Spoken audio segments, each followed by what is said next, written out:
but it's about learning and gathering experiences and trusting that you yourself are good enough to go out and try something for yourself without having to dogmatically follow an instructor. And that's really where my heart lies, is empowering people to go, you know what, you're good enough to take this information, make it your own, and go and share it with other people. I think sometimes knowledge is too closely guarded.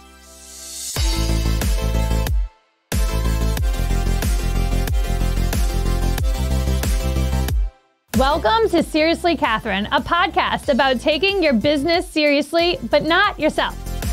All right, this week's hot take is all about driverless vehicles. I find myself, even though I do own a co-working space, or I'm a member of a co-working space, and I have a place to go, I still sometimes find myself working in my car. So the headline is your next co-working space the backseat of a self-driving car?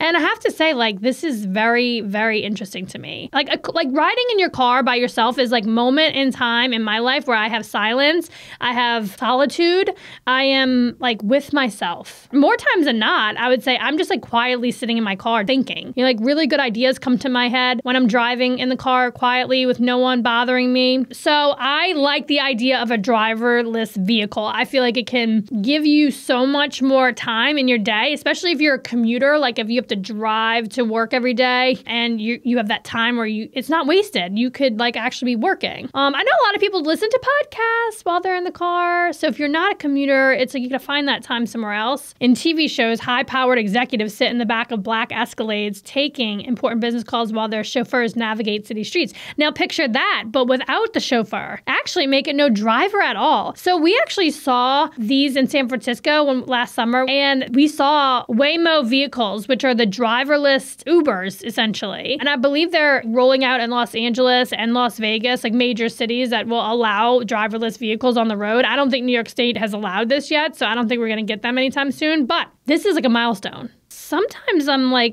little more confident in the machines than I am in humans, because people drink and drive, they drive high, they drive while they're texting. Where are the holes here?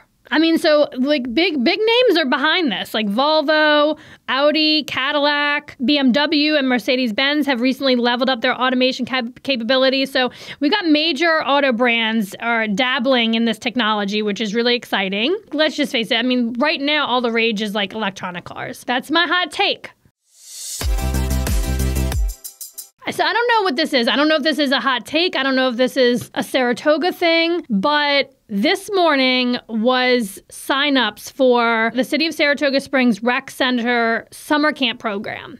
Now, I have to just let you all know that Posey and Ruby, that's my 9-year-old and my 6-year-old, are obsessed with Camp Saratoga. They're obsessed with the counselors. They're obsessed with the programs. I can't speak highly enough of this camp. It's amazing. It's also affordable, which is hard to come by these days. Most camps are between $300 and $500 a week, which is redonkulous. But the rec center is affordable. It's accessible. The kids are having fun. They love it. It's active. There's a new theme every week. Anyway, this morning at 7 a.m. sharp, it was up to me to log on to the rec center website and register my children for camp. And I failed. I failed miserably. So by 7:10, we were already waitlisted for 6 out of the 8 weeks. No bueno. This is literally 10 minutes. 10 minutes after it opens, which is at 7 a.m. I was proactive. At 6:45, I logged in and I'm gonna go do this. And anyway, my whole point is that it is the Hunger Games, truly the Hunger Games. If you want to sign up your kid for the rec center, Camp Saratoga, you gotta be on top of it. You gotta have everything all squared away already. You gotta have your payment account set up. You gotta have immunization records ready to download or upload into the program. You gotta hit finish. If you don't hit finish and you back out and you come back in, no, you're done. You're SOL. It is intense. Anyway, send me ideas because my kids are waitlisted for 6 out of the 8 weeks. Well, can I just add that there is another camp that more details coming soon, but there's a new business opening up on Beekman Street. It's called the Atelier. Save the date, March 23rd will be the first weekend of spring, as well as the grand opening for the Beekman Atelier. And my point is that the Beekman Atelier confirmed that they will have a summer camp. So hopefully it'll correspond with the weeks that I didn't get into rec center. So needless to say, it's a stressful experience for me. I definitely feel like a failure because I didn't get my kids into the damn rec center camp. And I mean, come on though, 10 minutes. 10 minutes. That's what I have to say about that. Stay tuned. I'll update you. Hi guys, well I'm on a little adventure, and speaking of adventure, I'm so excited about this week's episodes. My guests are Andrea and Callie from the Grab Life by the Reins podcast, and they have mastered adventure. I can't wait for you to hear this episode. I'm so excited to have y'all on the show. So my husband and I are currently in the process of buying a piece of land, and we got so lucky. It's like crazy that we were able to find this. It's 26 acres. And what's the rule of thumb? Like for every acre, you can have a horse? Have you heard of this before? Yeah, for sure. Are you planning to have 26? That's a good way to start out. Just buy a herd. Yeah, well, I mean, I've never really been around horses. Yeah, I would love that. And then we'll definitely have to have you come to Saratoga and like train a horse. I think I want a pleasure horse. I don't want a horse that has to like do anything but just be around, and I don't even have to ride it. But I guess that's part of it, right? That's the fun in it. Absolutely. It's the fun and the connection and the camaraderie with the horse is fantastic. But you're going to have plenty of room. Don't worry. We can fill you full of horses. Not a problem. Well, watch out if you get your daughters started in horses, because you see what happened to the two of us. Okay, so let's talk about that. Exactly. Like, how did y'all meet? I listened to the episodes. I don't know if you've ever really dug into, like on the podcast, like how y'all met and how y'all have gotten to know each other and working together and all your adventures. Yeah. So it started when I was looking for an excuse to kind of get out of Dodge and spend some more time out of the country, out of the U.S. I was Googling around and I found this incredible film of two women that walked across Costa Rica with rescue horses. And of course, I was instantly intrigued by this story. And then as I continued my research, I found that one of these two was Andrea, and that she was living just a few hours away from an area in Costa Rica that I regularly went to work. So I went for a visit, and the rest is history. Is that how you remember it, Andrea? Not exactly. Close. Yeah, for Callie, that's exactly how it happened. For me, I was in my little piece of jungle, and I had students coming down to spend time with me to learn about connecting with horses and understanding horses at a deeper level, being a friend to a horse. And this lady called Callie King had booked in for a 4-day intensive. I was like, great. So I never knew, who was coming each time, but it was always fun. And we had these tree houses in the jungle that the guests would stay in, and it was idyllic. And on the first morning, Callie and I hiked out to meet the horses, and I thought, oh, she's a really cool girl. And anyway, she started working with my horses, and I thought, she's really good. Like, how is she this good? I'm not sure that there's much that I can teach this girl. Like, wow, how cool that someone's come along that's this good. My week's going to be really easy.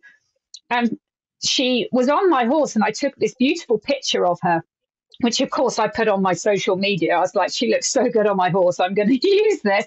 And someone wrote, oh my gosh, you have Callie King there. And I'm like, oh no, who's Callie King? Because I was living in this little bubble in the jungle. So I quickly Googled, and I was like, oh my gosh, this woman is famous. She has a huge following on YouTube. She's a massively accomplished horse person. So I marched out there the next late day, and I'm like, you've got some explaining to do. We were just firm friends after that, because I just respect the heck out of her that she didn't go, hey, I'm Callie King and I'm coming down. You should know who I am. She just came in under the radar.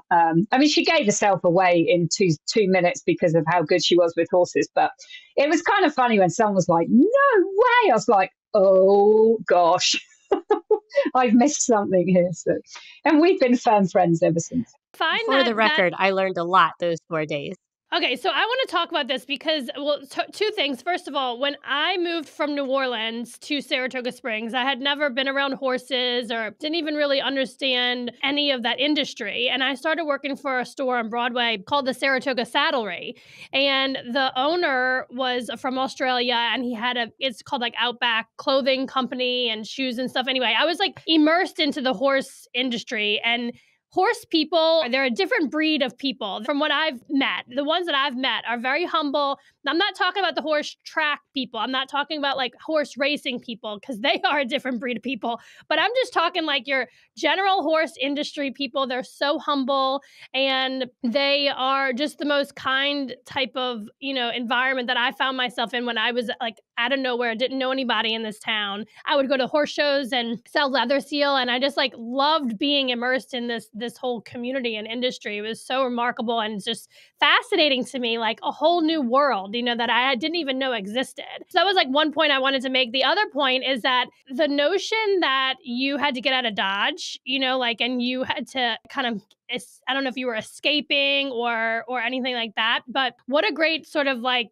segue into just trying something new, a new adventure, and just sort of like, I say this a lot of times within my community. I have a co-working space, community space of people who come together, and I always say, there's sometimes like a lot of fear that people have about trying something new or meeting new people, and I always tell them, like, there are people out in the world that you haven't met yet that are going to love you. Sort of like talk about your experience before meeting each other and working together, and then, now. And then the other point is like being a lifelong learner. So even though Callie was this badass horse person and so knowledgeable and so well respected in industry, she's still signing up for courses and classes to continue learning and to really develop her craft.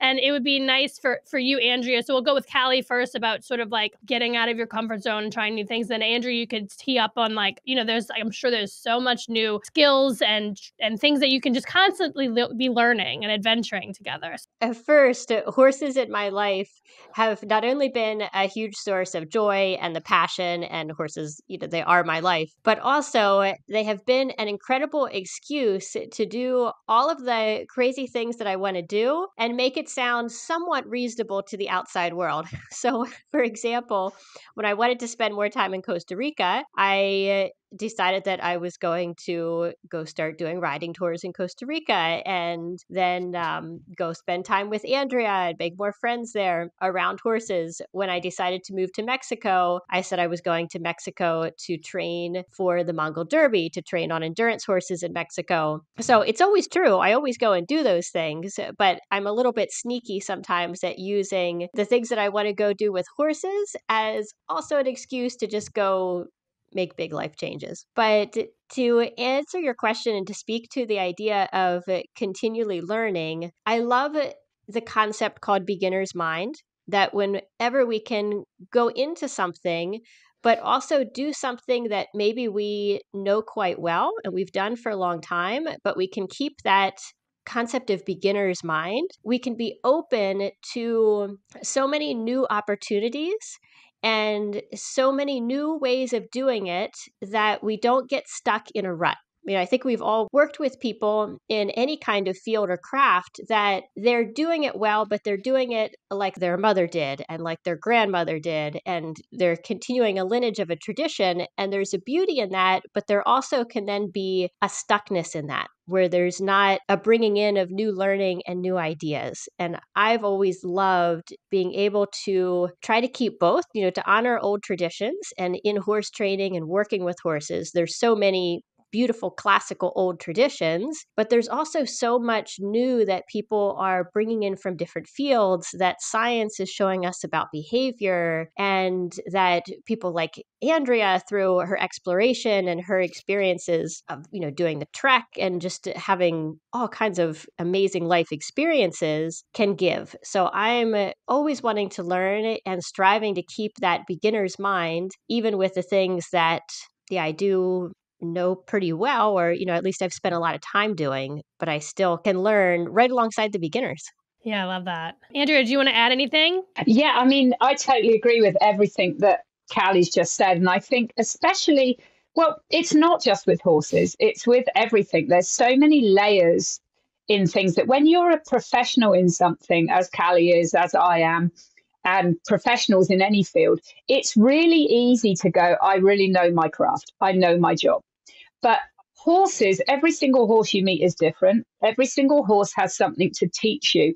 If you can punch your ego in the face every day, get it out the way and go, what can I learn from this? So I always say I'm a never ending student of the horse. I don't ever want to stop learning. I still study myself.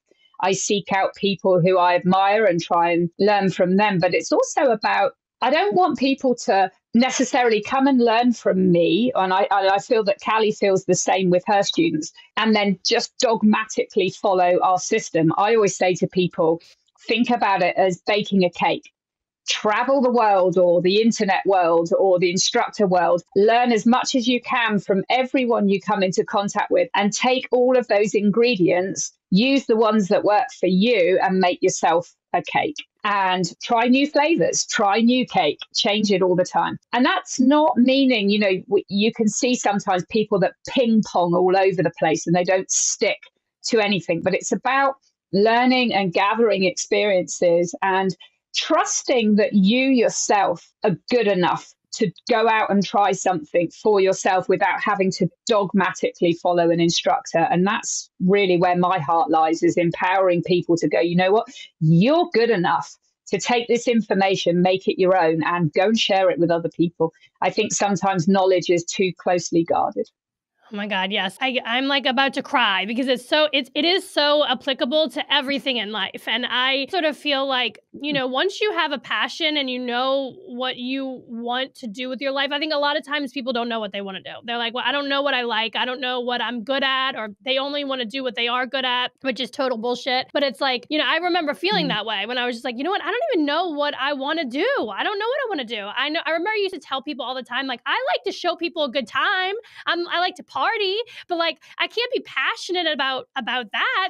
And I've learned, through my life experience that you can actually make money and do that for a living. So that's sort of like I've found my way into community building, economic development, bringing people together. I'm a great connector, and I get so much joy and fulfillment out of when I see somebody else connect the dots and they can advance themselves, and literally giving them the permission to say like, yes, whatever you got going is enough so far. Just get started, connect with this person and go do the damn thing, So I just think I find so much reward out of helping people sort of like get into that arena. And like, what is it about what we have in common, that passion? Where did you find that? And how did you distill that in yourself? Do you want to go first, Andrea? I lived and breathed horses my whole life. My family were into horses. So horses were always a part of my life. But as a young person and a young adult, for me, it was all about what can the horse do for me? And then I wanted to leave England. I wanted to go traveling. I wanted to live in another culture. And I moved to Costa Rica, and it changed my life completely. It made me have a broader mindset and look at the world through other people's eyes instead of just from our, quite frankly, very privileged position in the countries that we perhaps come from. The purpose for me was I wanted to share with other people experiences that aren't necessarily just someone telling someone what to do from a place of this pedestal, but from getting down in the dirt with them and being really honest and truthful about experiences you've had in your life that have been really difficult, that have been really challenging, that have made you perhaps have more compassion instead of choosing to turn down a darker path, or learning to embrace really good habits in your life rather than letting the past catch up with you, so to speak. So it sounds really deep, but for me, it was about letting people know your passion, but not from this place of being up on this pedestal of thinking you're better than everyone else because you have this knowledge, but by going, hey, I've had times in my life where in this instance, a horse has scared me or my confidence has been knocked, but hey, I picked myself back up. And just being honest, so many times when people are in a position of being a professional, all you see is this polished YouTube video of how great everything is, the Instagram life, if you like. And I wanted to share that actually life's complicated. It can be messy, but you can still find the path of joy through the middle. And Costa Rica did that for me. Their national slogan is Pura Vida, which translates loosely to finding the path of least resistance through life, regardless of what it throws at you. So teaching and inspiring, but from the level that everybody else is at, the normal true life level, down in the trenches. Yeah, Callie, do you want to add anything? Yeah, that was really, really beautifully said, Andrea. To me, passion for something, and horses are one of many passions in my life. It just feels like a pool that life puts in front of me to do something, and then it's an active choice, and sometimes that's an active choice every day of, I'm going to keep following this pool. I'm going to keep, putting in the work, doing the consistent habits, doing the things that I know will help that passion to flower. Because sometimes in the beginning of starting something, whether it's starting a activity like working with horses or riding, whether it's starting a business, in the beginning, it can be hard. And you need a little bit of that, like, I'm going to do this, to keep stepping forward. And then there's parts of it where it just hits that flow where it feels like it just really pulls you along. And to me, those are such beautiful moments, but they all come together, because then sometimes you hit a point where you just have to say, okay, I'm still feeling that pull. It's maybe not quite as strong and easy as it was, but I'm still feeling it, and I'm still going to keep doing the things each day to bring me forward. Yeah, so like I told you guys, I'm from New Orleans, and up until I guess I was 21, it was my second year of college. It was the first time that I had been on a plane across the country to go experience something else. And to sort of give you a backstory, was in school at USM, Southern Miss in Hattiesburg, Mississippi, and Katrina hit the second year of my college experience. And, everyone we knew lost their house because, we lived in New Orleans, and everyone that even we were friends with in college was also from New Orleans. Everyone lost their house. It was just total destruction. It was crazy. My college roommate at the time, her parents moved to Olympia, Washington, because they had family there and they were older. And so they were just kind of getting out of Dodge for a little bit, seeing where everything was going to settle. So the following spring break, my college roommate, best friend, Mary, was like, for spring break, let's go to Olympia, Washington. And I was like, hell no, I don't want to go to the Northwest during spring break. I want to go to the beach. I want to go drinking. I want to go partying, And she's like, well, I want to go see my parents. And, I think it'd be good for you to get the hell out of this cultural party scene and go experience something else. And it was the most life-changing thing. It was transformative. And I think, how can we get more people to do that?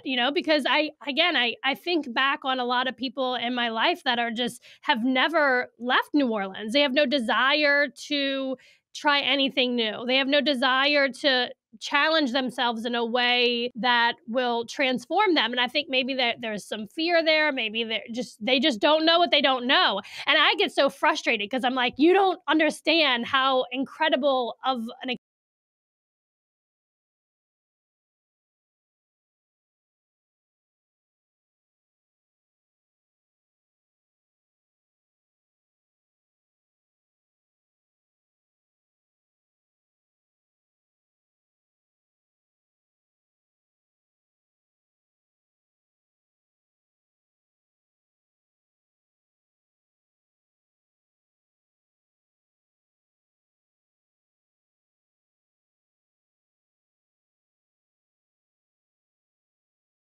the types of people who are going to pick up what you're putting down, and they want to go on adventures with you, and they just think the world of you. So how do you sort of combat that with anyone you might meet that kind of gives you pushback or thinks you're crazy for doing all this adventuring? And I have that sort of shared experience, and it can sometimes be really difficult to continue to defend your way of life when it's so different than, what people may have imagined for you.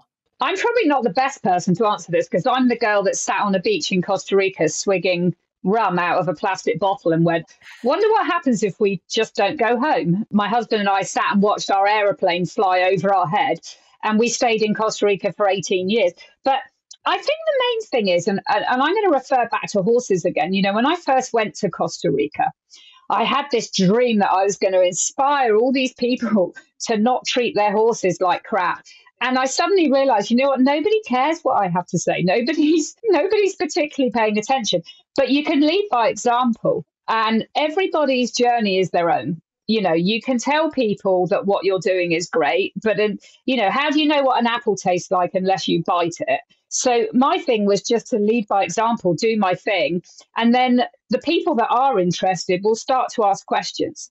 And I don't think you can drag people over to your side of the fence if they're just not ready, because, you know, for some people, the way that we live our life would be a hell on earth. For other people, they're just like, woohoo, sign me up. What do I do? So it's respecting that everybody is different, but you know, usually I think it is a fear-based thing. And when people do finally do it, or, you know, spread their wings a little bit, it generally feels good, but it's not for everybody. Yeah. What about you, Cal? I agree with the show by example. It's one of the things that really inspired us to start our podcast, Grab Life by the Reins, is because we wanted to share. Every time we were together, we started talking about stories. And we found that when we do events sometimes with our students, our riding and horsemanship students. And when we were with them, we would be telling stories just around the dinner table. And we noticed how people really enjoyed the stories. So it got us thinking, you know, we could actually share these, and it would hopefully brighten someone's day, give someone a laugh, and also maybe inspire them. So I think for me too, that being really lighthearted about it and just sharing my own experiences and trusting that if they connect to someone and help to pull them into a different experience of life, that's great. And I try not to spend much time engaging with or worrying about those that don't like my life choices. And being a public figure in the, you know, the very small domain of riders, I got a good bit of kickback actually when I moved to Mexico of people that were quite unhappy about my decision.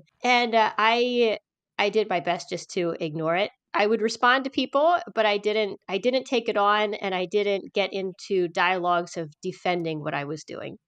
Yeah, I mean, it's so interesting too. Like, I think just as you grow as a person and you get older, right, you do get more wise. And I think you care less about what people think of you. And it's more important to me to be able to sleep at night, you know, and I'm much more driven by the fear of regret and, you know, not being able to say that I did that, or I tried that, or I did the best I could. So, you know, like, I know this is maybe off tangent, but like just a couple of sort of adventures that I'm about to go on. In March 1st through the 4th, I'm going down to Key Largo by myself, and I'm going scuba diving. It's with like a group of people, like in an entrepreneurial sort of club that I'm in, and we do a retreat. But this is the first time I'm like going by myself and go scuba diving. And at first I was like, I do this to myself a lot of times. So I'm like, oh yeah, no big deal, scuba diving. And then I'm like looking further into it. And I'm like, wait, we're going to be 60 feet in the water? Like, what? I don't even like what happens. And I haven't done any of the training either. I'm also a procrastinator. So you have to do like an online training thing, and then you do a pool thing once you get there. But I haven't even started any of that stuff. And I'm just like getting glimpses of like, I also know that my computer like tracks my history, right? Like nothing's private. So I'm starting to see shark videos on Instagram. I'm like, oh my God, the phone knows I'm about to go scuba diving. And I keep on seeing all these like crazy shark videos, like a scuba diver saying like, what if you encounter a shark while you're scuba diving, don't thrash around, smoothly swim up to the shark and pet its nose and push it away. And I'm thinking, there is no way in fucking hell I'm going to be able to push a shark away from me. Like, I'm just going to be like, you know what? This is it. I'm done. And I'm going to be in the belly of a shark soon. So I'm a little nervous wreck about it, but I'm not going to back out. I'm going to go for it. And I mean, stay tuned. If I'm eaten by a shark, well, there you go. But this is another thing that I'm doing. Well, actually, I can't even talk about it right now because my kids are in the next room and it's a surprise for them. So they'll probably hear me and I'll ruin it. But it's a pretty epic trip across the country to see someone in concert. And everyone thinks I'm crazy. They're like, why would you travel by yourself with your children to a foreign country to see some broad on concert? And I'm like, this is going to be such an adventure. We cannot pass it up. And I think my hope is, it's not even about the concert. It's about the adventure of it, right? I want them to experience what it's like to be a little uncomfortable and have these experiences that they're never going to forget. And my hope is that, they continue and do that with their children. But it could also backfire because they could be like, my mom was batshit crazy. She had us all over the place. And now we just want this quintessential simple life in, wherever. I have to let go. I got to let it go. Like, they're going to do whatever they want to do, right? But anyway, I just wanted to kind of like tell that story. And also, I would love for y'all to share if you have any adventures coming up that we can like hear about on the podcast. Well, my adventure, I only have one planned adventure this year. Most of my adventures just end up kind of like coming out of nowhere. And I think that's something that happens even more easily living in Latin America. You go out for a day and you think you're just going to the grocery store and it turns out being an adventure. But in August, I'm going back to Mongolia. So I was in Mongolia in 22 for a race, and I'm going back this year because I wanted to take in a bit more without being speeding along in the race. So I'm going to be there for several weeks and going on a 10-day packing trip with horses. And I'm hoping to get to ride a reindeer because we're going to some of the last groups of people that use reindeer. They milk them, they ride them. These reindeer are like the sustenance of their life. So we're going to go learn about their culture, hopefully ride some reindeer, meet some reindeer. I'm really excited. So we'll definitely be talking about that on the podcast. And this is a reindeer in Mongolia? Yes. Yep, wow. Northern Mongolia. Wow, that's going to be incredible. I don't think I've ever seen a reindeer in real life. I was just going to say, I've got a lot of people being like, are you going to see Rudolph? Is that the kind of reindeer that you're going to see? So I don't know. He might be hiding out there. I'll let you know if I find him. Yeah, or Sven. Sven from Frozen is a reindeer. I don't know if you've watched Frozen. I'll watch it so I know who he is. Okay, Andrea, you're up. Yeah, so I've definitely been getting itchy feet because when I lived in Costa Rica for 18 years, every single day was an insane adventure. And as Callie said, I walked across Costa Rica with a horse. I had incredible amounts of adventure, almost maybe too much. Sometimes it was just nice to have a slightly calmer life. But we came back to England at the start of COVID to take care of family. And we ended up deciding it was time now to be back home in Cornwall. But I felt myself recently, I've been talking to Callie, I was like, oh boy, I'm getting twitchy. It's time to get on the road again. So I do travel quite a lot. Callie and I are working together in California in May, but I'm going to be going on a big adventure with my horse. I just want to get out, start walking. And I started off by saying, I think I'm just going to walk coast to coast in England. And then I'm like, wow, maybe I could go end to end, like Land's End to John O'Groats in Scotland. Maybe I could do that. So there's a big adventure coming, hopefully this spring, where I'll just start walking with my horse and see where it leads me and all the amazing people I'll meet along the way. And yeah, it'll be fun to explore my home country. Wow. For the horse ignorant, like when you say you're just going to go start walking with your horse, you're like camping out with your horse too, right? Like the horse is the mode of transportation and your traveling companion. But like, can you kind of go into more detail about like what exactly does that mean? You're just walking with your horse. Yeah, I mean, I would map it out and I'll probably have a backup team because they'll need to carry like horse food and things like that. But we might even stay on farms if there's bed and breakfast farmhouses somewhere that my horse can be safely, or we will have tents and camp along the way and make a little corral for Branna. And I don't know yet whether we'll go by ourselves or whether we'll take people with us. I don't know. I like the idea of going by myself. I like that. Wow, that's awesome. So you did talk a little bit about your husband. Like, did he know, is he a horse person too? And did he know what he was signing up for when he married you? He was like, this is just going to be a life of adventure and I'm along for the ride. No pun intended.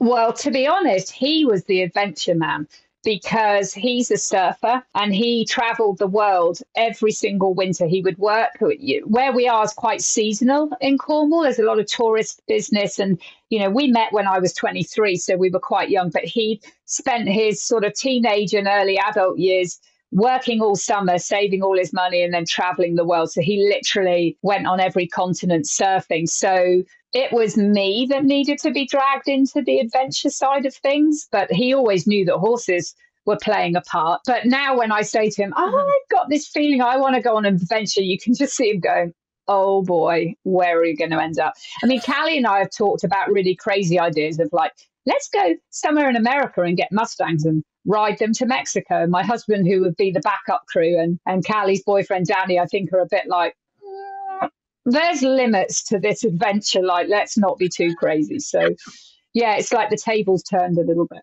Is there a challenge that you have that is still on your bucket list? Like, I mean, again, I'm so ignorant when it comes to horses and that entire industry, really. So maybe you're like, duh, this is what we're known for. But like, what do you call it? Tame a Mustang? Like, what is like the big challenge, like moment where like, if I could do that, I would like feel, well, this is the problem with us. We're never done. We just move on to another challenge. We just move the goalpost and try something else new. But what would you say in like looking back has been your, biggest accomplishment, or what are you still like, what is that thing you're still chasing? Yeah, well, for me, it's not the obvious. Horses don't owe me anything anymore. I don't need to achieve anything with the horse. I think the biggest achievement for me was allowing myself to change and go, you know what, the mainstream horse industry is not for me, and that I care more about the friendship and the relationship and the connection with horses. So my biggest thing is just constantly, who do I need to be able to connect with these horses, rather than trying to achieve something on the back of the horse or whatever. I've done really cool things with horses. I don't feel like I need to do that anymore. But like the goal of walking with Branna and going places with her is about learning more about the horses all the time. It's just learning more and trying to share it so that horses can have a better life, really. Yeah, I mean, and that sounds like a documentary. We need to get a documentary crew to come with you and with your walk. And like, how long would that take? Would it take like months? Because then, I mean, is there a way that I can come and like hang out for a night or something? I'll let you know when I finish planning it. I mean, this is how my life goes. It started off just being a few days, and then it was like maybe a week. And then it's like, well, actually, if I took a month or two, and my husband's just like, oh boy, here we go. So, I'm the girl that thought we could cross Costa Rica using Google Maps, through the indigenous zone and through the rainforest, and not always that easy. So there's a lot of planning to do, but of course you can come and hang out. Oh my God, I can't wait. Well, it's got to happen now because I'm on board. What about you, Callie? Oh man. Well, I've always got a bucket list a mile long of things that I want to experience and things that I want to learn and things that I want to do. As I was just reviewing it in my mind, I don't think I've got much on there related to horses these days. It's more around the things that are newer in my life: water sports, surfing, doing some long swims, travel destinations, experiencing different cultures. That's one of the things that has pulled me to go to Mongolia, to the reindeer people. And yeah, I think that's most I want to learn more languages. So those are the kind of things that are pulling me right now. Yeah, I mean, it's interesting too, because like when I find I'm talking to people who are so on board with trying new things. They're lifelong learners. Usually they are entrepreneurs. You have just this zest for life. And it's like, will there be enough time to do all the things? And so, that's like something that I'm constantly thinking about. And, I certainly need to do a better job of taking care of myself, my health, so that I can check all the boxes and make sure I can get all the things done on the bucket list. So anyway, I feel like we could talk forever because this is so much fun. I mean, maybe I'll come to Mongolia with you, Callie. Like, let me know when that's happening. I'd love to come ride a reindeer. You're like, no, you can't just jump on the back of a reindeer. You have to she's like, I'm sure you're thinking like, there's no way in hell. You don't know even what to do with a horse. So maybe I should take a lesson or something. If you can swim up to the shark and pet his nose, I'm sure you're going to be able to do anything. Yeah. I mean, have y'all, I'm sure you've done scuba diving. No, I haven't. Crazy. This is something that I'm going to have done that you haven't. Well, you're going to have to do it after I get it done. I'm like an all-in person. Like, so once I do something, then it's like, okay, well, how much more of this can I do? And I'm just like I want to bring everyone along for the fun. Like I don't want to be up at a summit or 60 feet underwater by myself. Again, I get so much fulfillment over seeing other people, accomplish these really cool things in life. So, we'll have to stay in touch because I would love to just, hopefully you're going to talk about all this on your podcast and share it. I love that you guys share so much of your lives on social media. It's important to really share that experience with people. And I hope you realize how much you're inspiring people to try new things and go on that adventure and grab life by the reins. That's right. We definitely need the scuba diving report when you get back so that we can do that. Yeah, well, yeah, that's March 1st through the 4th. All right, well, it was so great talking to you both. Thank you so much for sharing your story. And for any listeners, can you share more about the podcast and where they can hear about your more adventures? Yes. So we have Grab Life by the Reins is our podcast, and you can find that anywhere that you get your podcasts. And also for those of you listening that are interested in horse education, that may also be riders or horse people, we have horseclass.com, and you can work with myself or with Andrea through our courses and events there. Awesome. Thank you so much, Callie. And Andrea, did you want to add anything else? Oh, just thank you so much for having us. It's been really good fun. I can't wait to hear about your scuba diving adventures, and maybe we will see pictures of you riding a reindeer real soon. Yes, I would love that. I would love that so much. Well, thank you again so much for being here, and we will follow up for sure because there's lots of more adventures that lie ahead for us. Hey everyone, so on this week's FaceTime Mom Moments segment, it is borrowed from Jenny O'Keefe, my really good friend. She was formerly known as SARATOGA. She was like the very first mommy blogger in Saratoga and became a very big resource for me when I had my first daughter. So she is going to share with us a FaceTime Mom moment. She has plenty, being a mom of 6, and here it is. My facepalm mom moment happened when I stepped out of the car at preschool drop-off like this. Slippers. I'm wearing slippers. Speaking of Jenny, she is actually our guest on next week's episode, and I can't wait for you to hear us catch up about motherhood and juggling all the things in life. So tune in. Thank you for listening to this podcast, and if you want to connect with me, slide into my DMs on Instagram. My handle is Catherine Hover.